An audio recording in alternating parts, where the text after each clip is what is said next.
Welcome to Love and Speak the Truth, a podcast with Sister B and friends. It might get messy, sacred to secular. Don't judge. All voices will be heard here. So listen up.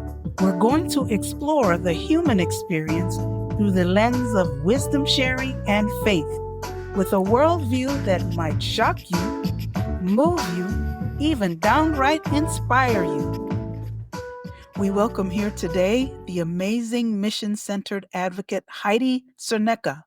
Our conversation will take you from a mother's call to be a voice for the voiceless into the unexpected. Her vocation as a woman of faith, doing service through action and advocacy, led her on a circuitous journey from Belize, Brazil, Kenya Law School, and El Paso, Texas. Today, she is a lawyer at the southern border, right in the hotbed of the immigration crisis in the United States. She truly made her spiritual path by walking, listening, and moving into the next courageous step of serving God's people. We reflect on the meaning beneath the words. One of my favorite ways of living faith: when you can't do everything, do something. Here's Heidi. Yes, so Heidi Cerneka, long time no see. I'm so happy to have you here, my friend, on this podcast, and I'm looking forward to our conversation. What a gift, actually, to be here with you, Brenda. And even though the people listening can't see us, it is really great to be able to see you live and be able to share a conversation with you this morning. So thanks, Heidi. And I'd like to kind of begin with just a little sense of letting the listeners know a little bit about you and a little bit about your life up to now in terms of what you've been doing. So maybe just tell us a little bit about yourself, and we can go from there. That's a tricky question. You know, the older we get, the more it feels like we have to try to pull together in a short response. I'd like to say this was my application for law school, that I was born with an extra "it's not fair" gene Mm. in my system. And so I've spent my life in different places, but always working towards a better world, towards justice. And the beauty of how it's unfolded is that I'm at a place doing that until it's not right anymore or until I'm drawn somewhere else. So I've lived in Belize and Brazil and Kenya and Chicago. I'm now at the US-Mexico border, working in immigration issues. You know, one thing that I would like for you to say a little bit about is your process of getting to Marinol. You're a Marinol missioner. Maybe share a little bit about that journey getting there. Sure. Straight out of college, I was really drawn to overseas justice work and faith-based work, on behalf of justice. And I looked at Maryknoll lay missioners, but at the time, Maryknoll didn't accept people straight out of college. So I went to Belize with the Jesuit volunteers and taught high school for 2 years in Central America. And when I returned to the US, I always knew that I wasn't done living overseas, but I also knew that I'd know when it was time to go again. And so that's actually where I got to meet you, Brenda, because when I came back to the US from Belize, I went to work at Loyola University in Chicago Mm. and had the privilege of being able to work with this amazing team of people, including your very self. And it was about 10 years later before I finally, pieces of my life were shifting around. And honestly, I just really live in that next right step mentality. And so I was where I needed to be. And then finally there was a click. And I was like, oh, it's time. And I went back to look at Maryknoll missioners, mostly because it's a 3-year commitment, but it can be a long-term commitment. And so I wanted something where, again, I would just go until I was done and stay in that place. And Maryknoll Lay Missioners gives a really intensive orientation and preparation for going to mission. And those were really the two pieces I was looking for. Yeah, that's some of the things that always intrigue me, and maybe it's generational. I don't know, but there are people that look for things, for opportunities, for sort of their direction in life with a permanence. And like Saint Ignatius, I want to liken you to Saint Ignatius and his value Uh-huh. is you're ready with one foot up in the air. You're ready to go where the need is or where the call is. And for me, my calling, even though I've moved around a lot, it's been this kind of lifelong commitment. And your lifelong commitment is a little bit like an itinerant person on mission. And I've always been inspired by that, Heidi. You have the ability to pick up, and even if you don't know exactly what's coming next, that you can go to that next with a freedom that sometimes people find it difficult. Where do you get that freedom, that sense of going to where the need is greatest? Honestly, I have no idea. I truly do think it is because it comes from a faith base, right? That it's not just me. It's bigger than me. It's a community. Like where I am right now, it's really hard working in migration issues in the current climate in our country. But I've always worked on a team of people. You know, I've never been like, I'm going to go live in Botswana, but I've always been with a group of people.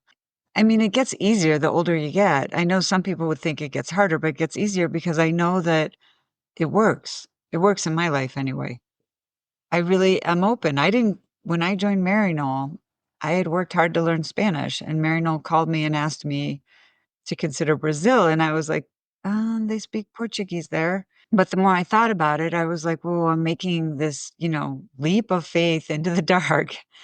And I shouldn't be doing that based on a language. And I was like, all right, I'll go and we'll see what happens. So I feel very blessed that I have that. And the other piece I guess I would throw in is part of the reason I was not ready, I think, for Maryknoll was that Maryknoll Missioners welcomes families and couples and single people. And I was like, this would be amazing to do this married, like go on your life's greatest adventure and challenge with your best friend who is your spouse.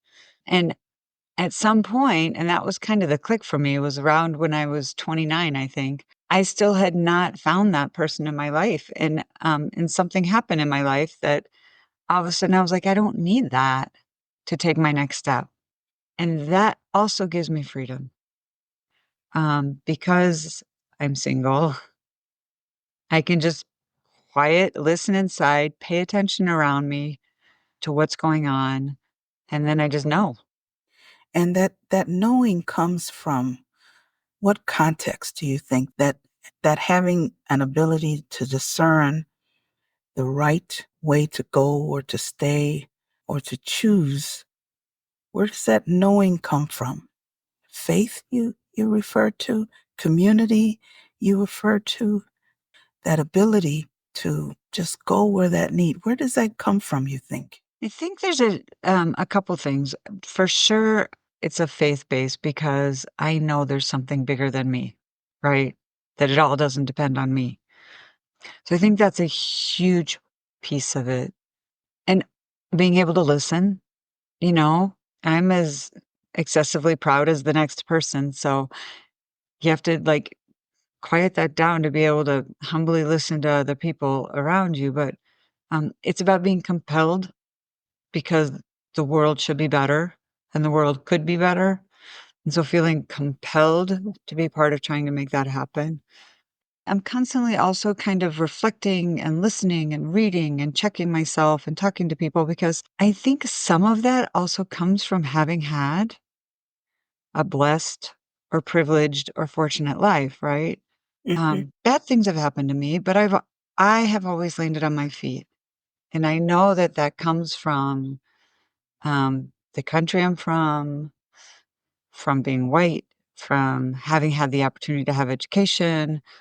Somebody yesterday, when we were talking about Advent, somebody yesterday said, we have never had to pay the price for our faith in this country, right? It's hard. There are huge challenges, but we've never been pushed to the wall to be like, okay, so you really, really believe? Do you still believe when this happens to you personally? Do you still believe when this happens, you know?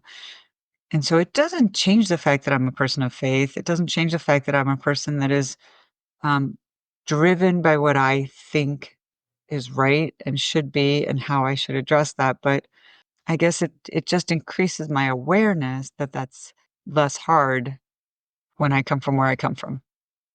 That you're talking about privilege there, right?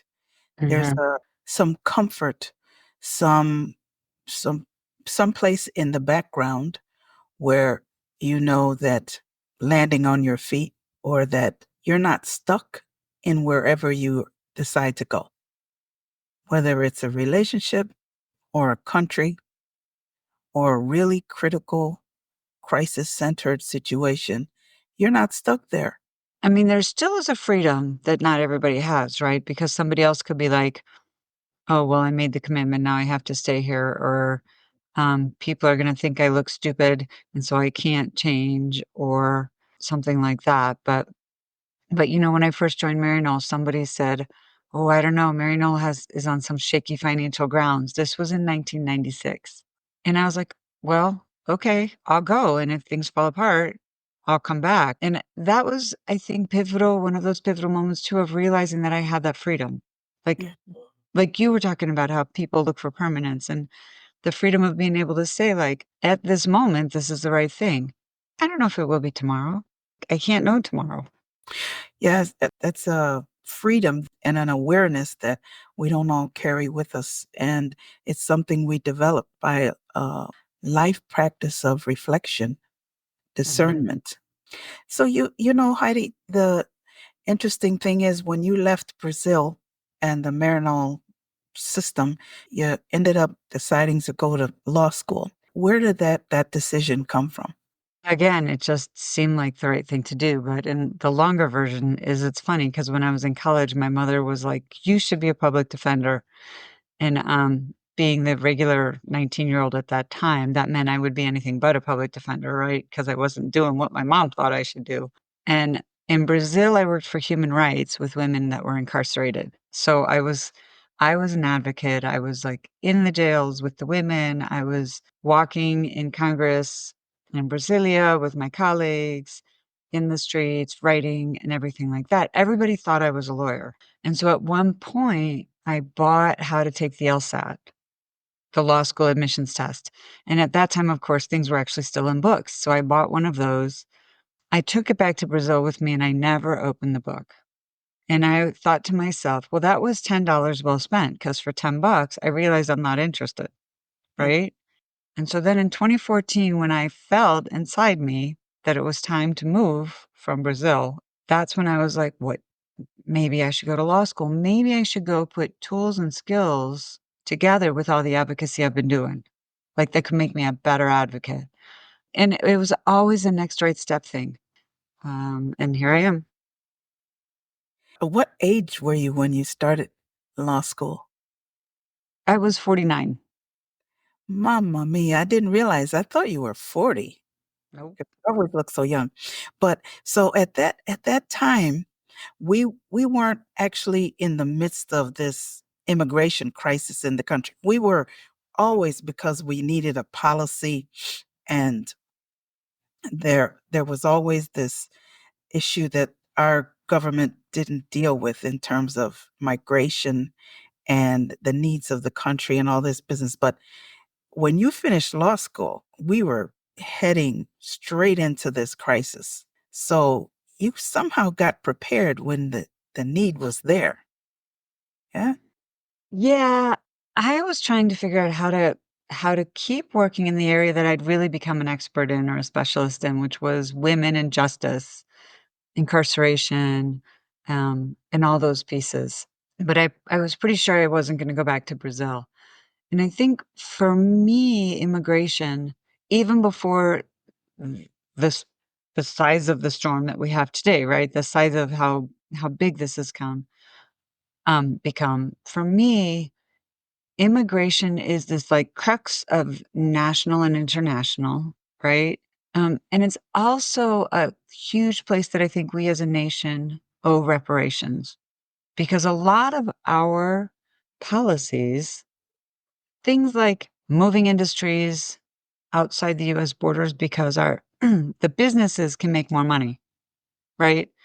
It's not about taking something to Guatemala because stole bananas, or a company is going to Guatemala because they think they can help the local population. They're going to go to Guatemala and harvest bananas because they know they can do it for much cheaper, exploit people, and make more money bringing bananas back to the US. And so, besides the fact that there's all these people showing up asking for protection, which is their right under UN and US asylum law, the fact that so many people are leaving their countries to come here is due to not 100%, but is due in part to our exploitation of other countries and our economic policies makes us doubly responsible. And it's so hypocritical that then we're like, don't come. Our country is built on exploitation. This is foundational to being the greatest country in the planet. That's a bit arrogant, isn't it?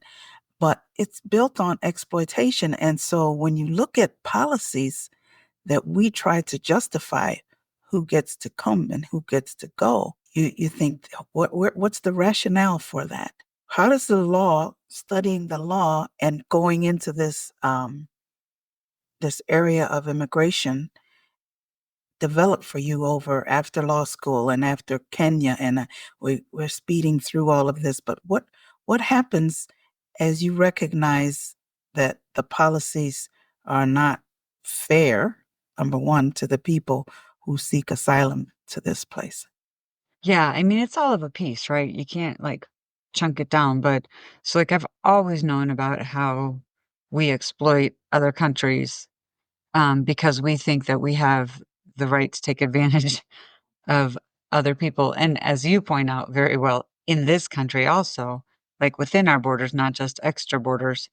But I think what in the last 6 years, what is most disheartening for me and why I absolutely have to be rooted in some kind of faith basis and community is is that it feels to me like we don't care about people. We don't care about these people coming to our border. We use them, and this is not exclusive to a single political party. We use them because it gets attention for our political platform so that we can get reelected. And I think we use them in that whole language that we talk about today of othering. We use immigration and migrants because if I can focus my anger, my attention, my indignation at some other, someone outside of me, then I don't have to worry that it's going to come back to me or it's going to reflect back on me, right? It's always easier for two of us to come together and talk about a third person than Mhm. for two of us to come together and talk about ourselves and our own challenges or that. And so our politics does that. They're like, okay, let's take this one subject outside of us and talk about that, and then we can all bond about those people. It's kind of the old scapegoating dynamic, and but it's a global immigration. If we want to stick to Yeah. that particular thing, it's a global issue right now, and countries, nations are becoming more and more exclusive and excluding of people moving because of climate change, because of violence, and most of the big developed countries perpetuate the violence and the issues happening in other places where people are trying to escape for safety. And we recognize it because it's not just happening in this homeland, but it's happening in all homelands across the world. Yeah, but I think that has also the how much access we have to information and actually to disseminating information has made this much worse, and I think has made it us much more individualistic, right? So I can sit here in the US and we're all about these migrants affecting our country. If I go to Germany, they're going to be like, these migrants affecting Germany. When I lived in Brazil, I was shocked at the parallels between, like political powers, border policy, although Brazil's is more generous, but, um, and Brazil, talking to a Brazilian on the sidewalk, they would be all about like the migrants and Brazil. And so, maybe it's because we're overwhelmed by the amount of information that comes at us. I don't know, but I just feel like nations are at a time when we are so global because we can get anywhere in less than a day and we get information from everywhere in less than a minute. And maybe that's so overwhelming. I don't know. But I just feel like the opinions that keep coming out are more and more and more exclusive. And Mhm. so exactly what you said, there's over 200 million people on the move in the world right now. And if you sit here, you would think the US is the only country trying to respond to that. First of all, no wall and no Right. amount of border policy is going to positively affect or even affect 200 million people on the move. And so, unless we're going to do this globally, unless we're going to ask why people are moving and say, well, people have a right to move, first of all, right? Mhm. Um, and all the people that really didn't want to move, people have a right to stay home. And what is happening that people have to leave? And like you said, talk about we're profiting off all that, right? We're selling guns all over the place. Yeah. Which is causing violence, which is causing people to have to leave, or we're demanding more cocaine. But we're so myopic Mhm. Mhm. and so egocentric, Yeah. really.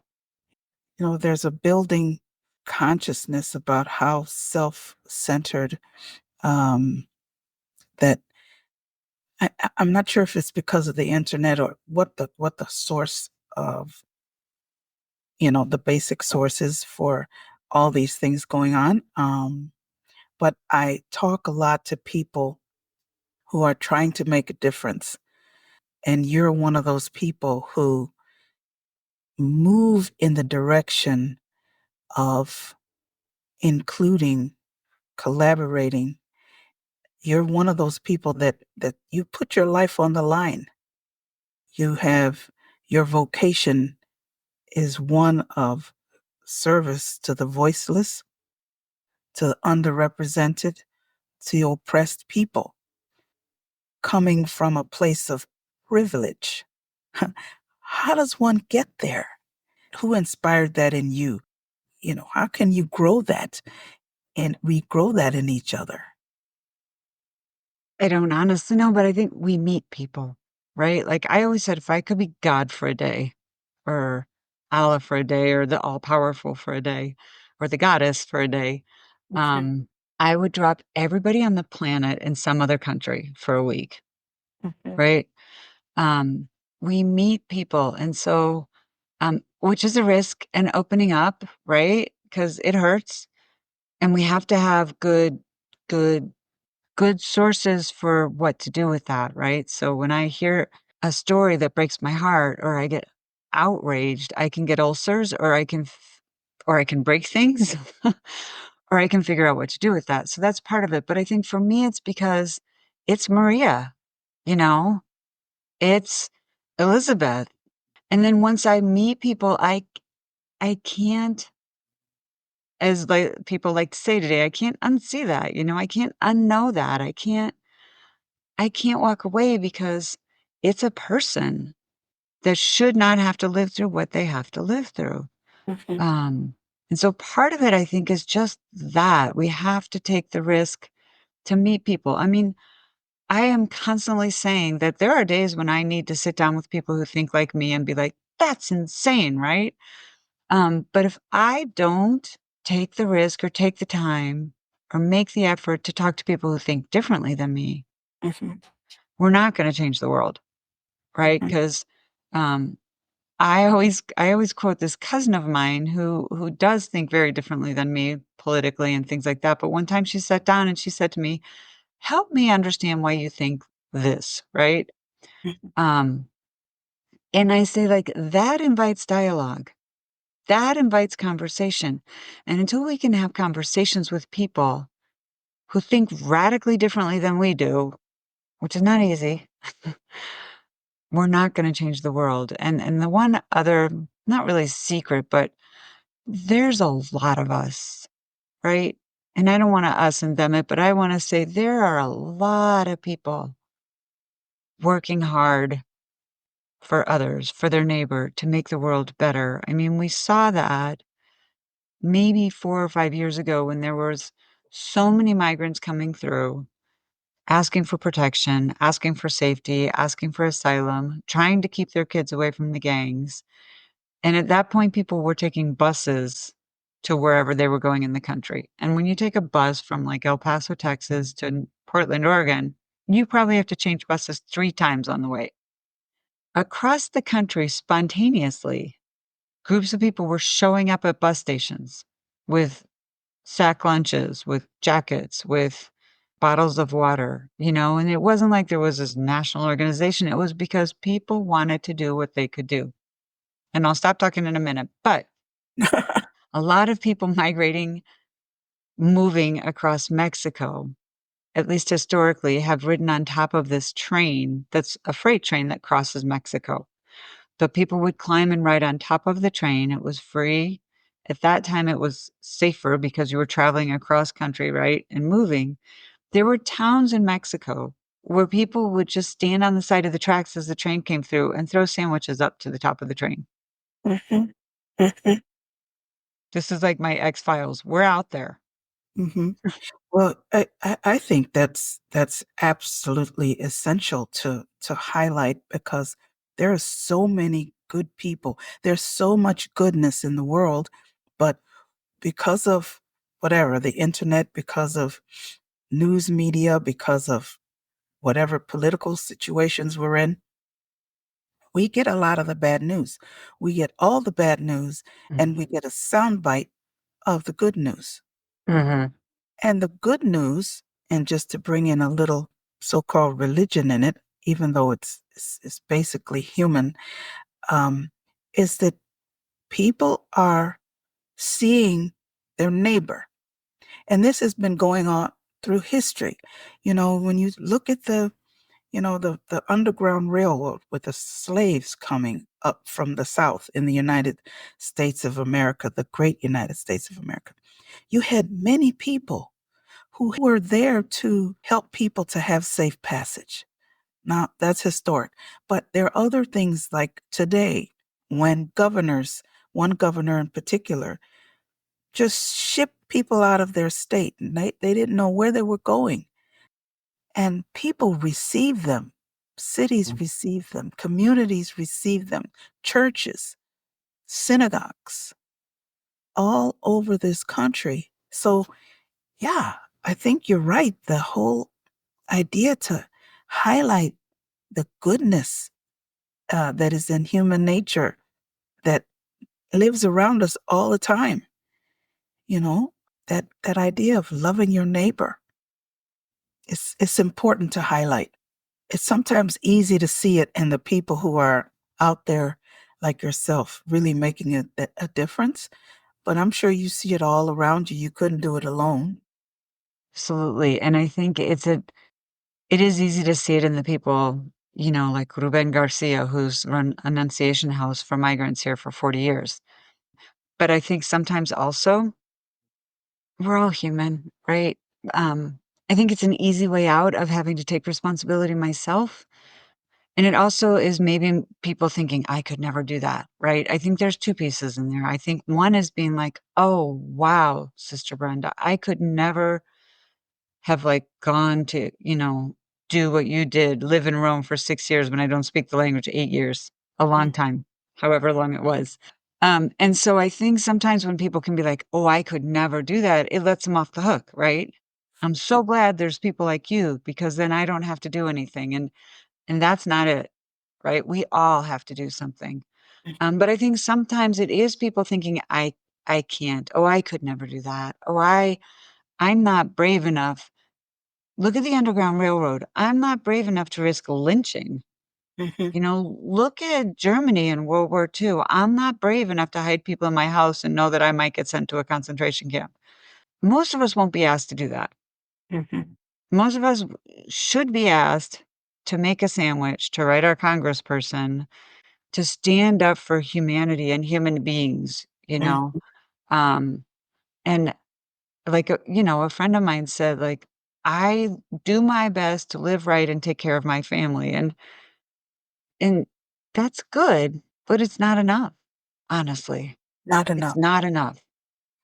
Heidi, one of the things that's happening in my life right now is my community, the IBVM and the CJ are coming together, merging. We're really going home to each other. And some of the fears that we hear stem from the fear that those people are different. They're more conservative. They're more traditional. And on this side, my freedoms might be jeopardized if we have to kind of work together to build a new community. And the gift of that merger is that we are becoming more global and more representative of Mm, the world today. And I think that's the biggest gift is because my reach of neighbor who might be very different, speaking a different language that came to me when you spoke about language, is why not learn another language? yeah. Why not see another way of living? Get out of the comfort zone of this is mine and not yours, and you're not welcome into my world. I think immigration needs that consciousness that we're no different living on this side of the world than that side. It's how we want to exploit that difference.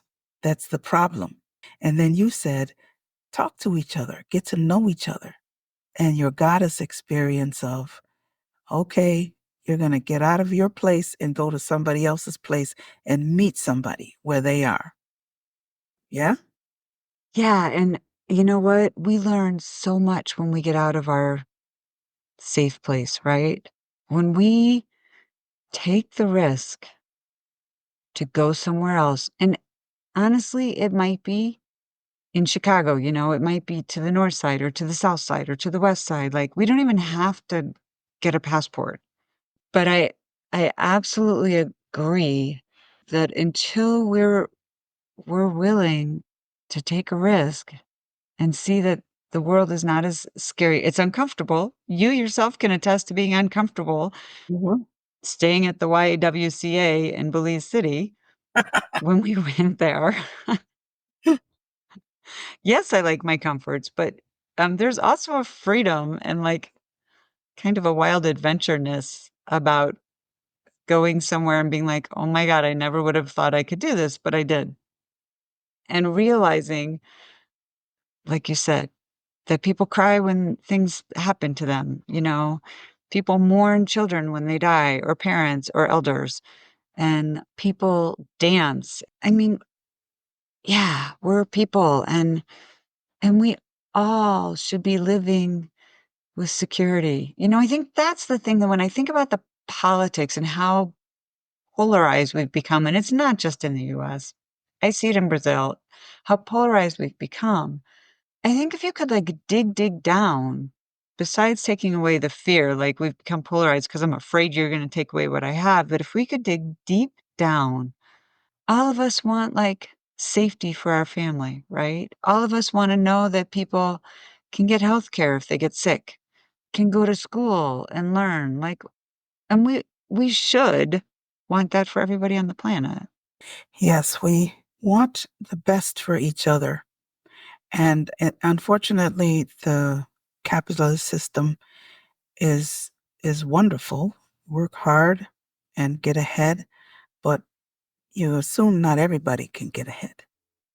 And we don't want to think of the alternative that we all have some right to be safe and to prosper. The country is built on that ideal, but unfortunately, our behavior does not allow us to, make that happen for each other. Hey, can I ask you a question? When you were in leadership with your sisters, you ended up visiting communities all over the world. How did that change your understanding of some of these issues? Oh my God, that's a whole other podcast. Podcast. But just in brief, I recognized in myself how narrow I am, how uh, completely unable to share my space. You know, we don't realize until you leave here and you go to another place where there are perhaps billions of people in the population and the space is not as huge, you know. But having lived in this huge body that I have and needing a a big space to be Brenda, I just did not realize how narrow my world was. And for that, I learned so much about generosity. Has nothing to do with money. The idea of being rich has nothing to do with where I come from or what I have or what I own. The idea of being faithful, again, very narrow.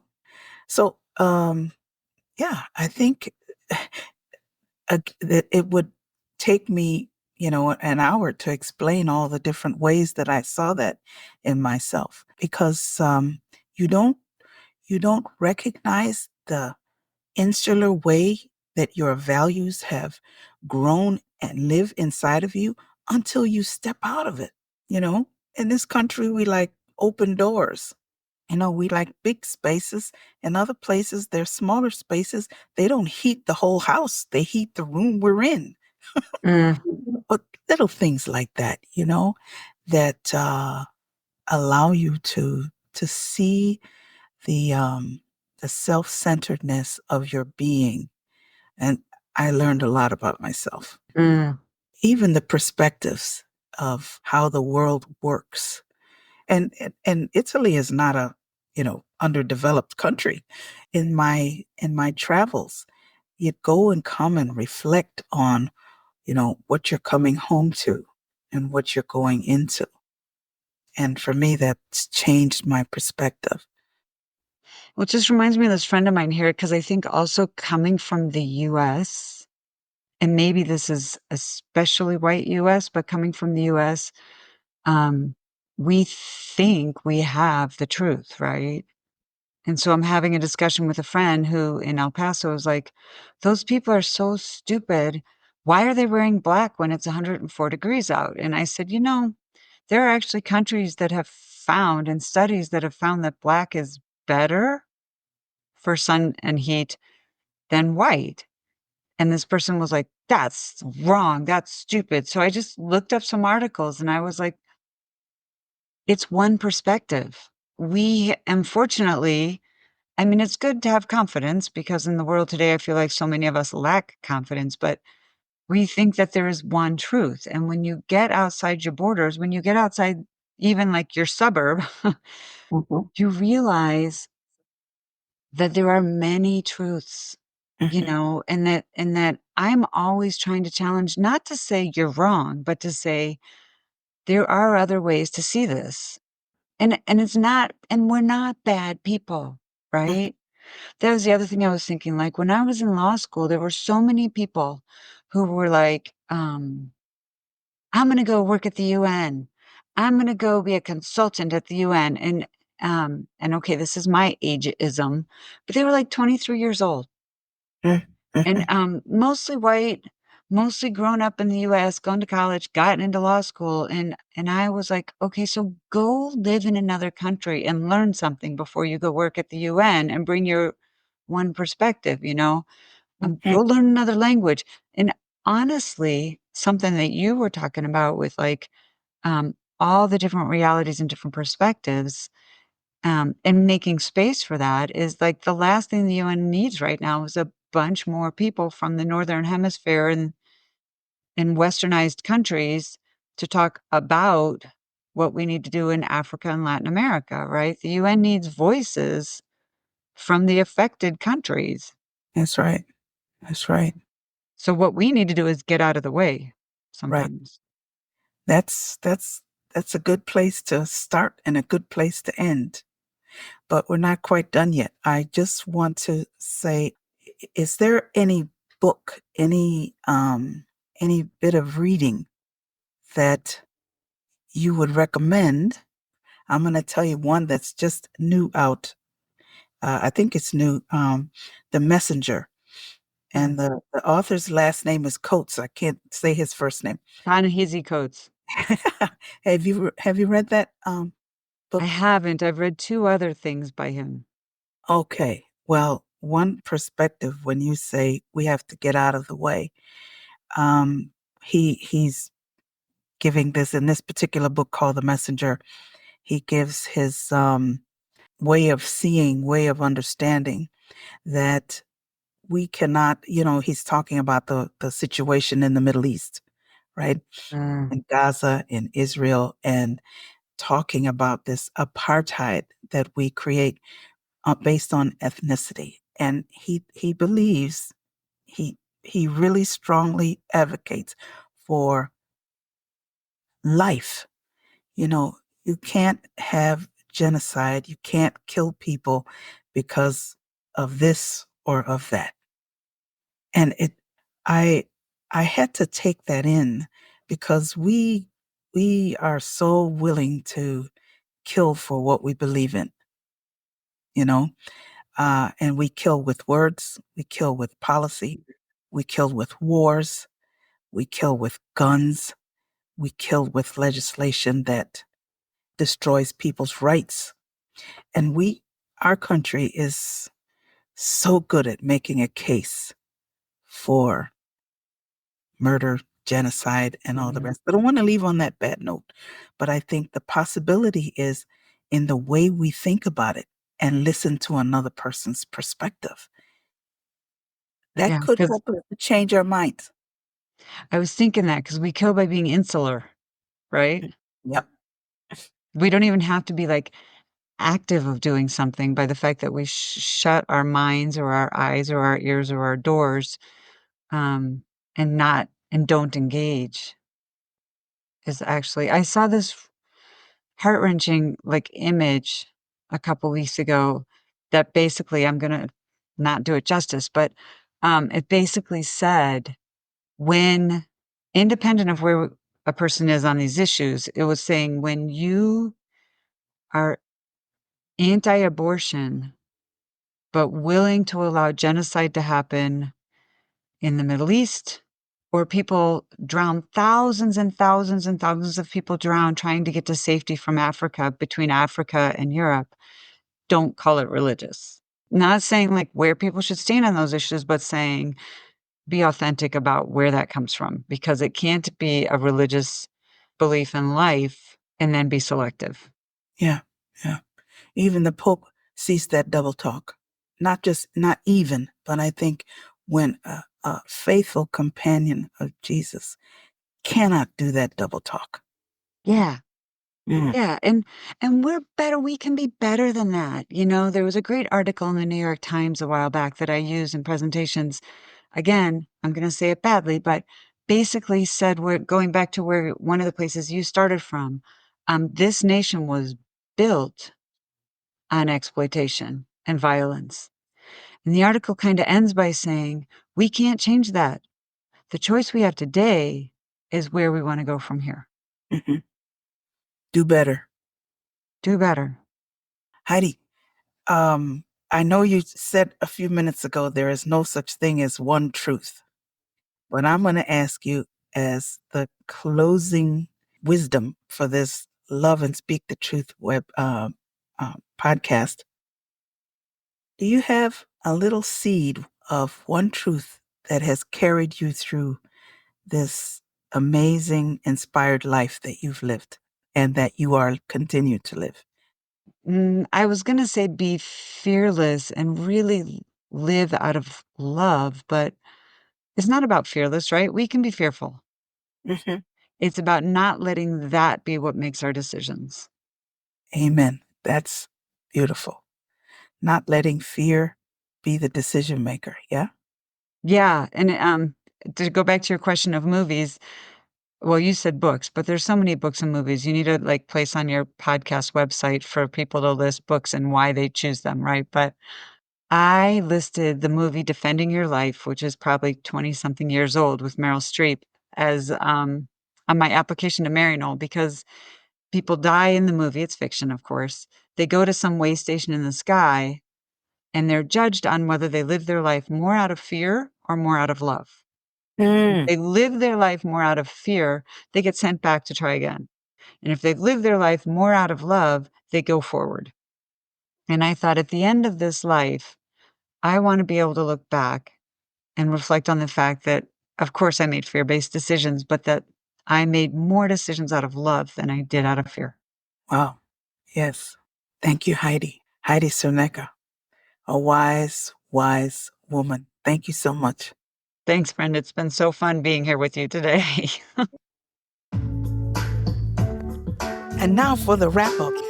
You have just had a human experience from a spiritual being.